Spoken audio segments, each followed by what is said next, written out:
Bonjour à tous, j'espère que vous allez bien. D'accord, moi, ça va super bien.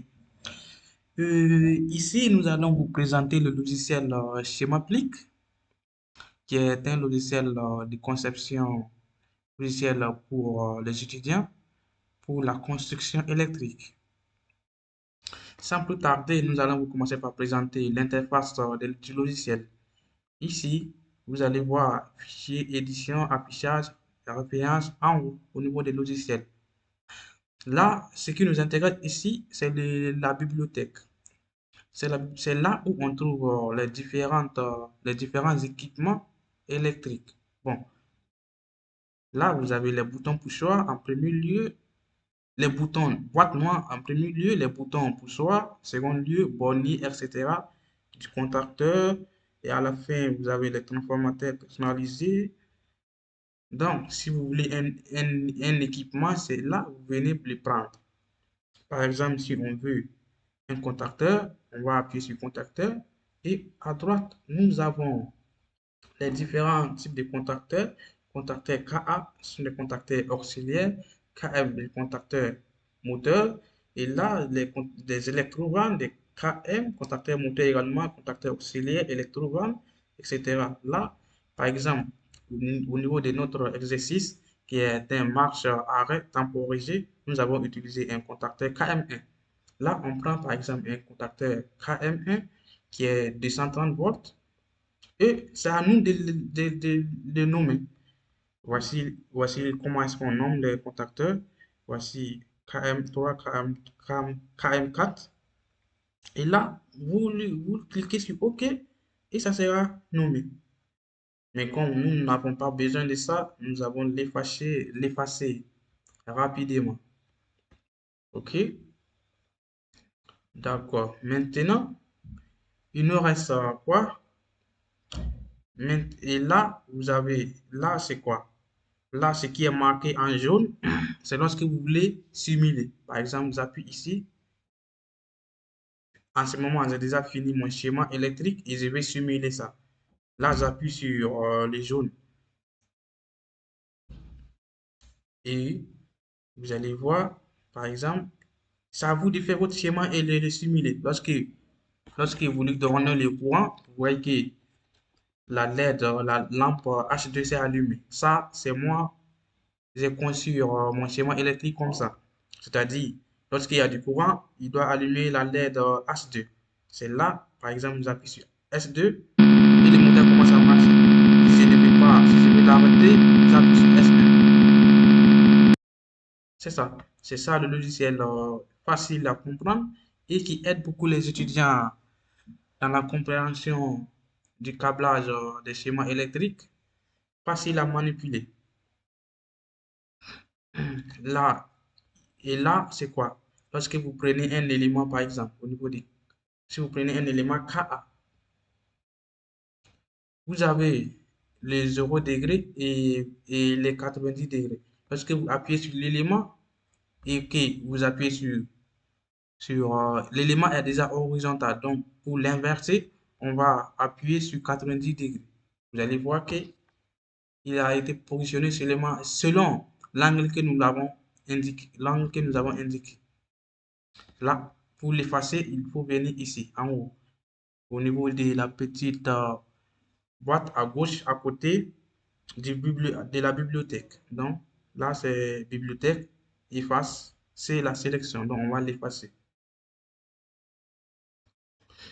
Et là, je vais, après avoir, là, c'est le logiciel, l'interface, les différentes fonctionnalités du logiciel que je vous ai présenté ici.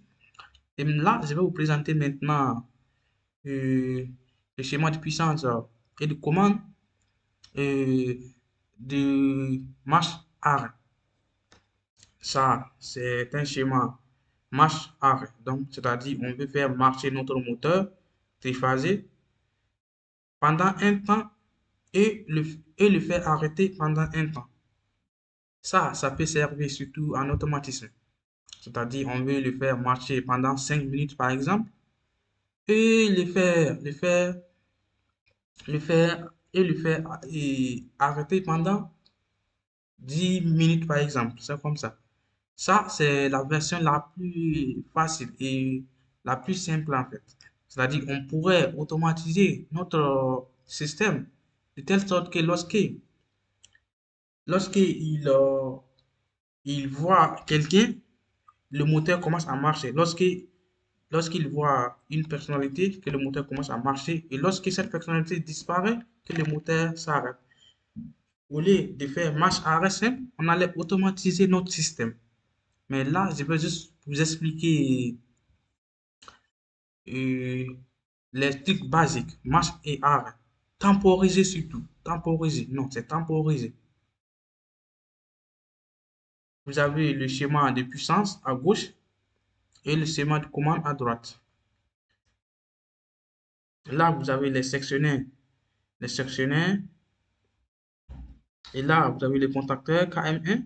Les sectionnaires, c'est quoi? C'est pour protéger le moteur contre... Bon, c'est en cas de maintenance. En cas de maintenance, on va couper les sectionnaires pour éviter qu'il y ait pour éviter que la personne qui intervient au niveau de l'équipement soit électrocutée. C'est là on met les sectionnaires pour couper l'électricité avant de faire la maintenance du moteur. Là, nous avons le contacteur KM1 qui va permettre la fermeture instantanée des trois phases pour alimenter notre moteur. Et là, c'est le fusible F1 qui va protéger le moteur contre les différents surcharges et consorts. Surintensité, surcharge, etc. Là, c'est le schéma de puissance à gauche. Et ici, vous avez le schéma de puissance, le schéma de commande à droite maintenant. Là, pour protéger l'ensemble, nous avons utilisé des fusibles au niveau de la phase et au niveau du neutre. Et là, le F1, c'est quoi? C'est la protection contre les surcharges au niveau de la partie commande. Ici, c'est la partie où le moteur va fonctionner pendant 5 secondes que nous avons mis ici au niveau du KA2. Et là, c'est la partie où le moteur va s'arrêter pendant un bout de temps avant de fonctionner de façon automatique, temporisée. Donc là, c'est le contacteur KM1 qui, lorsque ce contacteur sera excité, il va faire fonctionner notre moteur. Il va fermer le contact ici, au niveau du schéma de puissance. Il va fermer ce contact.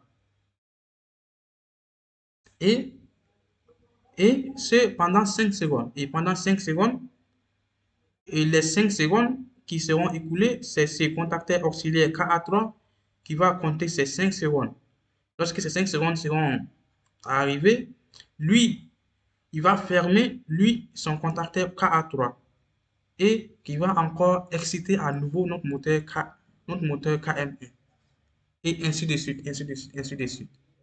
Là, je vais vous lancer maintenant la simulation et vous allez voir ce qui se passe.